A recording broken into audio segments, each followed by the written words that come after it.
What is going on, everyone? DylanLasagna here. Welcome to a New Year's Eve edition of DylanLasagna Live. Thank you all for joining me today. I was planning on either doing a episode this week or today or Thursday. I might be doing both depending on what's in the news. Well, as you can see, I am doing one right now. As you can see, I am live. Thursday, I'm thinking of doing one because I have a topic that's crossing my mind at this moment, because I'm thinking of talking about I haven't done this quite yet, but I really feel like I need to talk about on Thursday, if I do a show, what Nintendo is gonna do in 2020, because there is a lot of uncertainty regarding Nintendo and the Switch in 2020, especially with Xbox Series X. And no, is it Xbox Series X or is it just Xbox Series? I don't know what the name is. And with PlayStation 5 supposedly around the corner next year as well. What's gonna be Nintendo's plan to step it up, or like maybe like what's gonna be their plan? And we're gonna be talking about that if we're gonna be doing a show on that on Thursday. If not, we could always do a show on that next week. But anyway, we're less than 12 hours away from a new year, a new decade. It's 2020 almost, and it's kind of hard to believe, it was just 2010. I was still in middle school at this time, and I was in the 7th grade, I believe. So I was still that very young and messing around with my friends in middle school, like as the year 2010 hit. It was a lot of good times. Now here we are 10 years later. We're like, I'm older now. I'm like a mixed bag of like good and bad. It's like crazy. It's really insane to see good and bad, to see where I'm at now. In regards to like YouTube, it's like crazy that although I'm at 5,000 subscribers, which I'm really happy for. It's at the same time, I still wish there's still a lot more activity going on around here, like going around in the streams and the videos, aside from what was back in the day. But I can't blame the viewers. I can only blame myself for that and my dead channel. But anyway, enough about me. Let's get right into this thing. I know all of you are preparing for your New Year's celebrations, whether you're hosting at your house or you're heading out to watch it somewhere in your local area, or you're going to a bar or something to get a little bit of the bubbly. But anyway, let's get right into today's topic, because I was scrolling through my Twitter timeline, having not watched wrestling like literally at all, aside from highlights, tweets, Bleacher Report articles, for the past few months. Aside from that NXT All Elite Wrestling episode that I did 2 weeks back. But I haven't done like an actual Raw or SmackDown episode ever since the what was it, the WWE draft episode I did back in October. So I haven't watched like actual main roster WWE wrestling in about 2 months. So that tells you where I am, like my relationship is with wrestling. So I go on Twitter. I don't I barely have a clue what's going on with the current WWE product today, and I see on my timeline that Liv Morgan, I do see I do check out the vignettes of her, like it's kind of cryptic of what's going on with her character at the moment. She comes, like, at first glance, I saw, like, this was at 8 a.m. my time here in California. Like, she comes out, and she inserts herself in this very horrific Bobby Lashley Lana storyline that's been going on for like months now, and she's disgusted. She's objected to the wedding that's happening last night on Raw, and obviously I'm disgusted too, because it's happening in the first place despite the fact that Lana and Rusev are married in real life. I don't know about Bobby Lashley, but that's besides the point. The point is, Liv Morgan comes out and is disgusted that Lana and Bobby Lashley are getting married. She obviously objects to the marriage. She's betrayed by the fact that the love of her life ran away. Bobby Lashley denies having come into contact with Liv Morgan. And this is where things get really, really absurd. This is where things get really absurd. Liv Morgan wasn't talking about Bobby Lashley. She was talking about Lana. She is in love with Lana. So we're having this lesbian LBGQ. I don't remember how to like pronounce it. We're having this storyline, lesbian storyline, which I'm not sure how to feel about that kind of stuff. I mean, it was back in the day in WWE. We had that whole Mickie James Trish Stratus storyline in 2005 and to 2006. So I've seen that kind of stuff, but it's just like I don't know. At first glance, I was like very appalled to it. Like I was very against the idea, but like remembering back to my wrestling history, I'm not as angered as I was back then. It was like, I guess I'm still angry at the fact that like they built up Liv Morgan, like they built up Liv Morgan. It was, her video packages were so cryptic, that, and then it was all built up to just Liv Morgan and Lana are eventually gonna be a thing. So all that's gonna be a bust.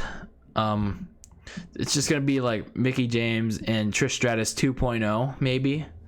That's gonna suck. And Rusev comes out, or like while Liv Morgan and Lana are fighting around, and the priest, or the priest is trying to, like, he's shaking. He's like been shaking because like two other people that claim to be Lana and Bobby Lashley's first husband and wife came out and objected to the wedding and confessed that they were not Lana and Bobby Lashley were not like previously newlyweds, but they wed before. So they beat up on them, they got beat up on by Lana and Bobby Lashley. And at the end of the segment, Rusev came out in the cake and beat up on Lashley. Rusev was kind of over with the crowd. He was like, everyone was chanting Rusev Day, but then it completely died out.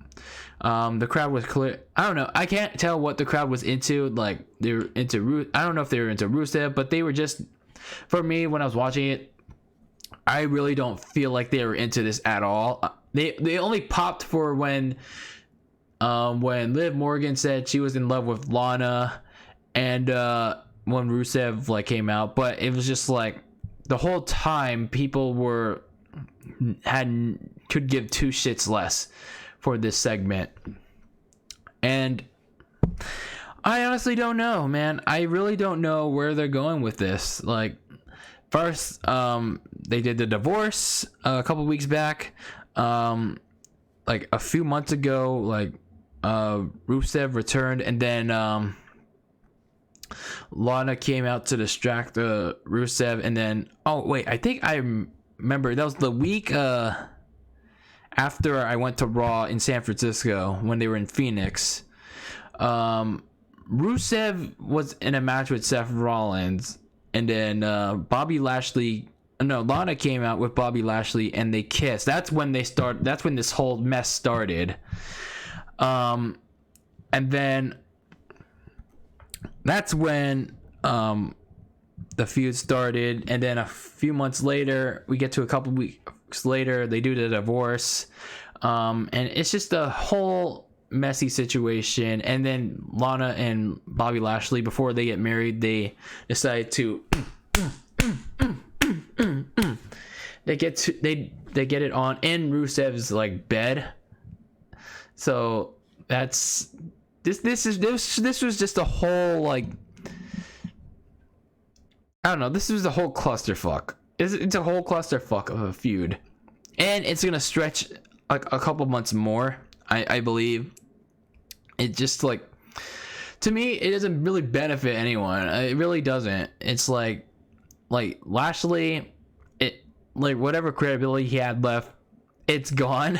It's like completely gone, because now it's like he doesn't even get to marry Lana. Like, he didn't even get to, like, the priest didn't even get to officially say, "I now pronounce you man and wife," like in storyline. And it's like because he got attacked by Rusev, and they never like officially tied the knot. And so I guess Lana is like still single. And now, like, we come to an impasse of like Bobby Lashley trying to figure out what the hell is going on between her and Liv Morgan. It's very, like, I don't know what the hell is happening. And I want to know why, like, you don't want to know why I got initially mad at this in the first place. It's because they had Sonya Deville on SmackDown, who is actually lesbian in real life. But I realized that they can't really like use her in that kind of storyline, because they would have messed it up anyway, and it would have hurt the legitimacy of her character, of her actual, like, sexuality. So I guess that makes, like, a lot of sense that they went with two straight women. But I can't really talk about this, like, that on that side of the storyline much, because I don't want to get involved in that side of this of the storyline aspect that much, because I just don't want to. But I don't know, it's just kind of weird, you know. It's like where they're at. It doesn't benefit, like, overall, it just doesn't benefit Lana, because even she's just a screeching heel, but she, at the same time, she kind of made it all about her at this point. Bobby Lashley, there's no recovering from him at this point. Rusev, well, he could kind of recover. He could kind of recover. His contract, I don't know when it expires though. And Liv Morgan, man, like, they had those video packages lined up for her. They had those video packages, like, sort of Emelina-ish. Remember all those video packages back in the day when Emma, Tennille Dashwood-ish videos back in the day when they were about to, like, all that stuff. And then she got injured, I think, or the crowd hated it, but then they tried to do that with Liv Morgan, and now here we are. And, like, to end the decade, it's really sad. It's really sad. But man, that was the closing segment for Raw in 2019.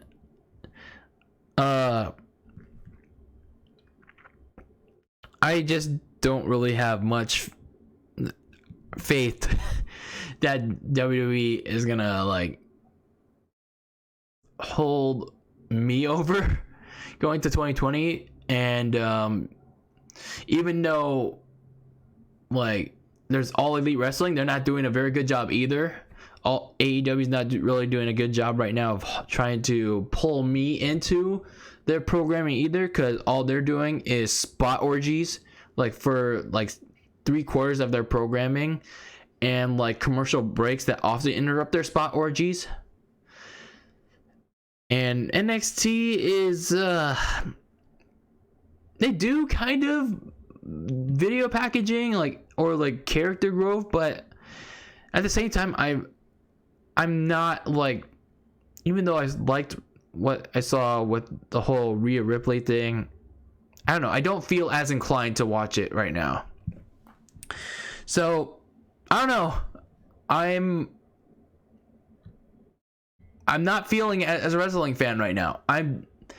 It's like the storylines are very lacking on both sides, on the WWE side, all AEW side, the NXT side. The alternatives like New Japan aren't really intriguing for me that much. TNA is obviously dead to me, like, because they have no intrigue for me whatsoever. I don't know, I guess I'm just too into the NFL at this point. I'm too into like other sports. Yeah, it's like I can't with the WWE. I can't do it. It's like WWE and AEW are like too comparable with each other. There's no character growth, there's no like meaningful storylines, there's no positive or negative impact on like a character or like a match. It's like what are these people fighting for, or what significance will this X wrestler have by winning Y match? And like even the follow-up to like WWE matches today don't even like mean anything. Like, oh, it's like, oh, you win a match, okay, you fight in a rematch for like several weeks.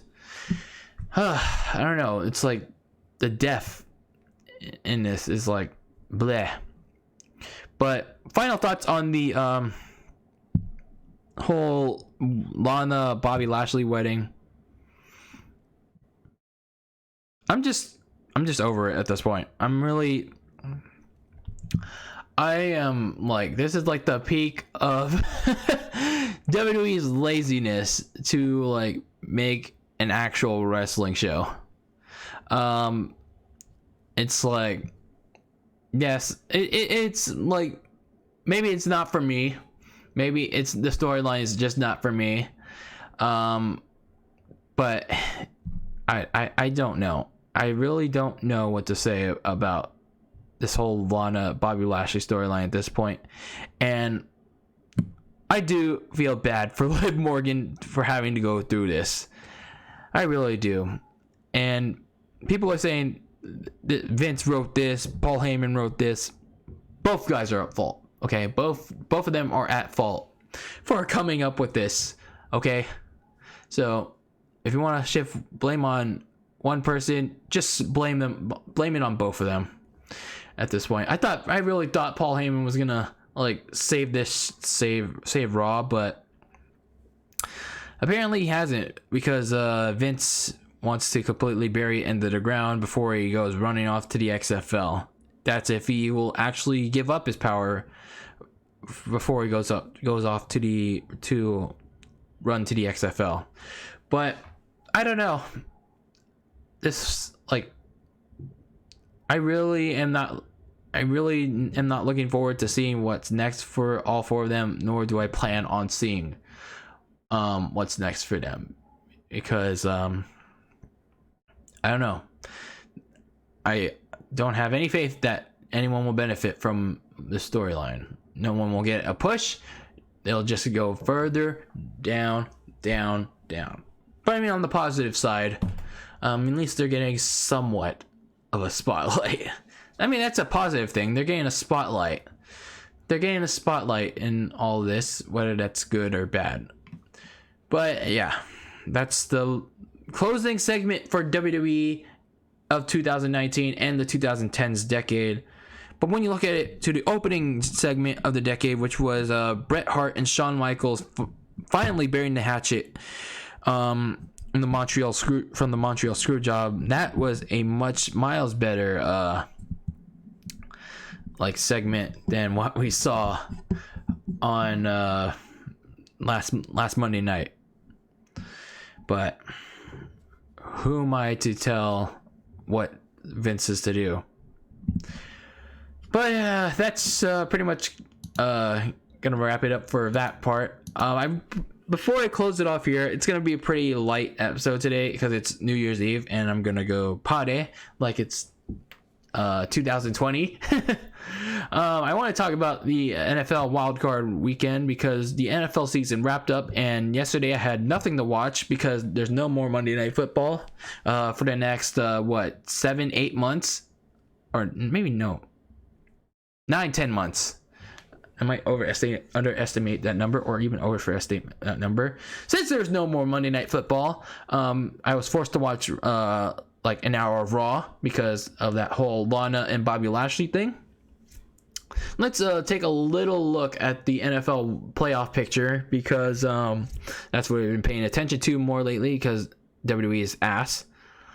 You have in the AFC side the Ravens and the Chiefs as the top 2 seeds, and for the first time ever, the Patriots are playing on Wild Card Weekend against the Titans. The Patriots are not actually playing for the first time ever. It's the first time in a decade they're playing on Wild Card Weekend. So, haha, you Pats fans and your idiotic fan base. So, the Patriots are gonna have to play on Wild Card Weekend because they lost somehow to Ryan Fitzmagic and the Dolphins. Kudos to the Dolphins, man. They gave us the best New Year's gift ever. They were the shittiest team in the NFL for half of the season, and then all of a sudden, even though they were losing, they were playing really hard. I know that doesn't equate to actual winning, but that's moral wins with the rebuilding team. And then they got a lot of upset wins over the Eagles and now the Patriots last Sunday, and I think that was the biggest one for first year coach Brian Flores, a Belichick disciple, because again that cost the Patriots a bye, which went to the Chiefs. So again, now with the Patriots offense in the state that it's in, now they gotta play on Wild Card Weekend against a don't overestimate them or underestimate them Titans team. Now, do I believe the Titans could get it done? That depends on Ryan Tannehill. He has a history of choking under the bright lights of Foxborough, but we'll see what happens on Saturday night. What will open a playoff weekend once again is the Texans. Why is the Texans always opening freaking wild card week? Why is the Texans always opening the playoffs? I don't get that. I really don't. So they get to host the Bills, but we knew that for 2 weeks now. They host the Bills, and I feel like the Bills are gonna win this one because I think their defense is I think it's a defense you can't really sleep on. A bit they have some experience from it. I don't know if the 2017 Bills defense was still there from when they were in the playoffs when they faced the Jags.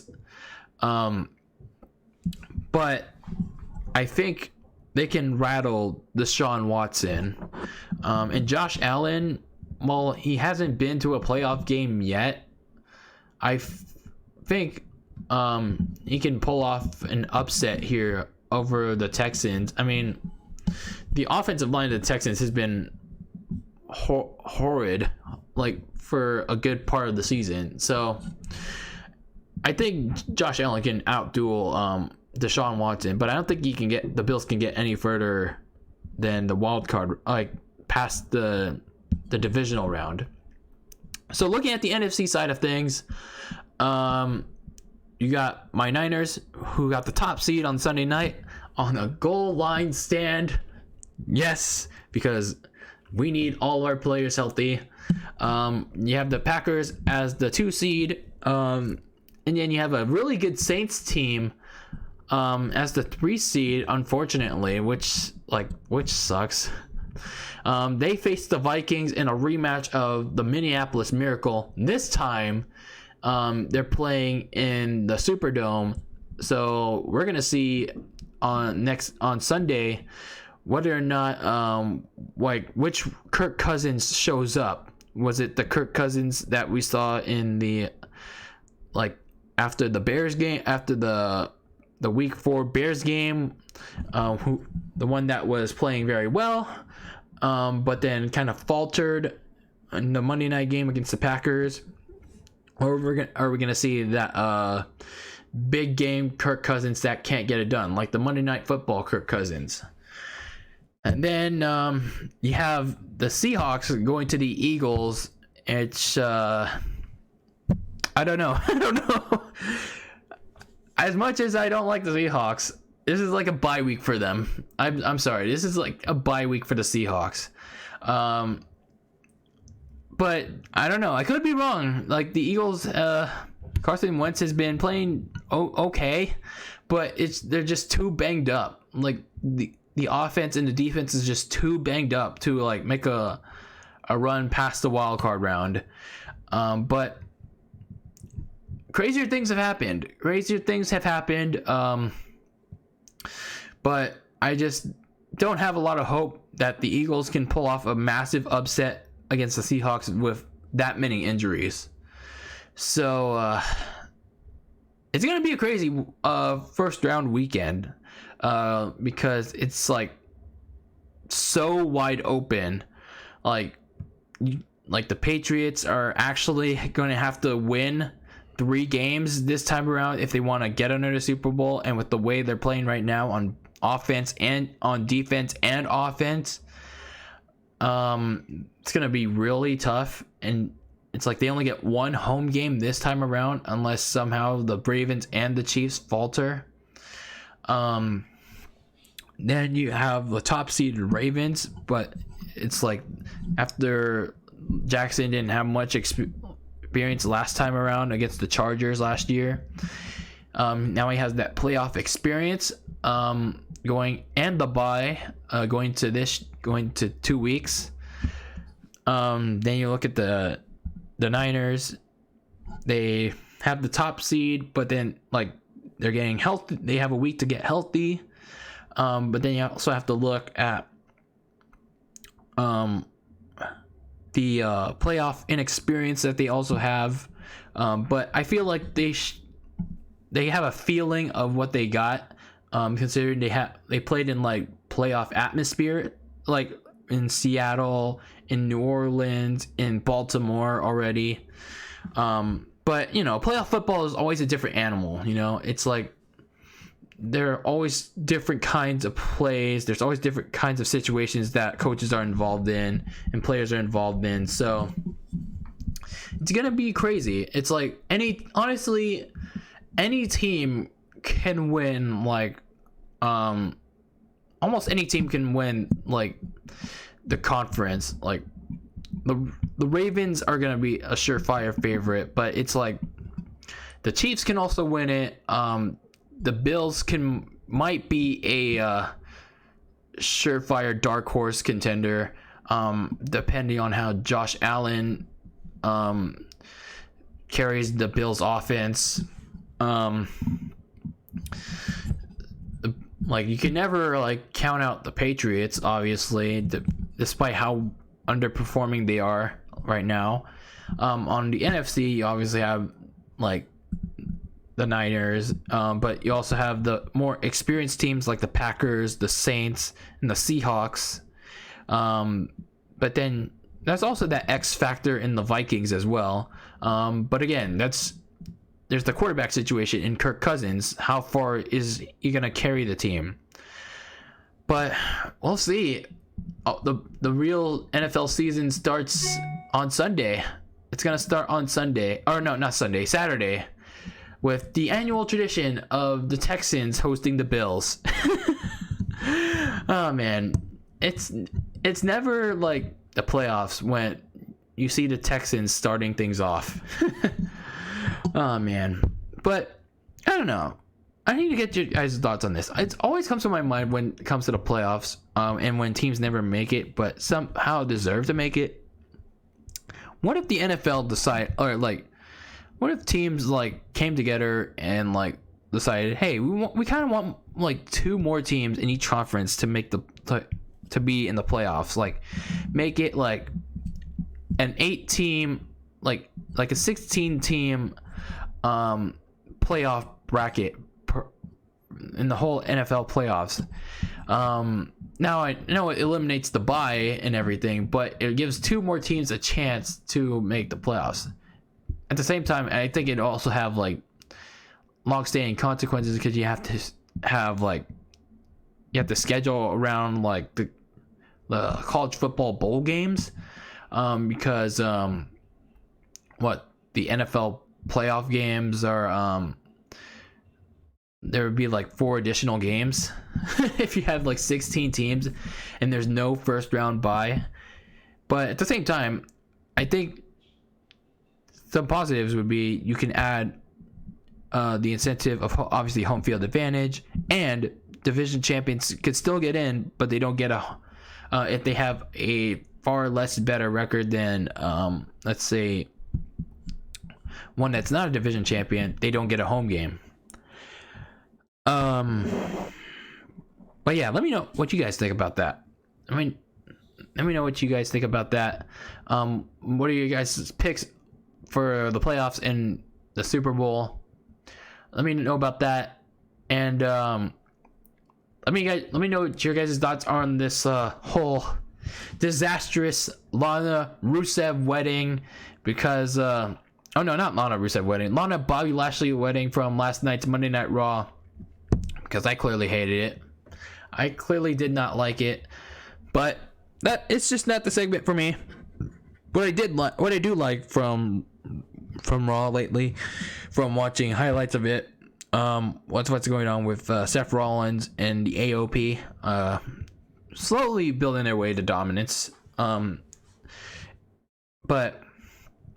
yeah, that's the only thing I pay attention to with the WWE nowadays. But even then, still, I barely pay attention to the product. But anyway, that's gonna do it for this New Year's Eve edition of Dylan Lasagna Live. Thank you all for joining me today. Looking ahead to 2020, I just hope to do these live streams on a on like more like, not just weekly, like semi like every other day, like every other day, like on an additional day other than just Friday. I don't know what day that's gonna be, but and when I'm gonna when exactly I'm gonna start implementing that other day. But I just hope that I can stream these live stream podcasts for all of you on days other than Friday. Like kind of like today, like Tuesday is like a really good day, but again, I'm still in school. Starting in January, I'm going back there, and like late January I'm going back, and I still want to implement multi-day DL lives, but I don't know. It's like I don't know when that's gonna happen, but we'll figure out when the spring rolls around. Well, in regards to school anyway. But anyway, that's 2020 for you. And I don't know, 2020 is kind of scary. A scary start because Kappa is going to take an effect in 11 hours. So as soon as the New Year strikes, the bell rings, 3, 2, 1, Happy New Year. It's all nice and dandy, but at the same time, it's like, oh, it's a dark feeling too, because the new YouTube rules and terms of service and COPPA guidelines are officially in effect. So the whole for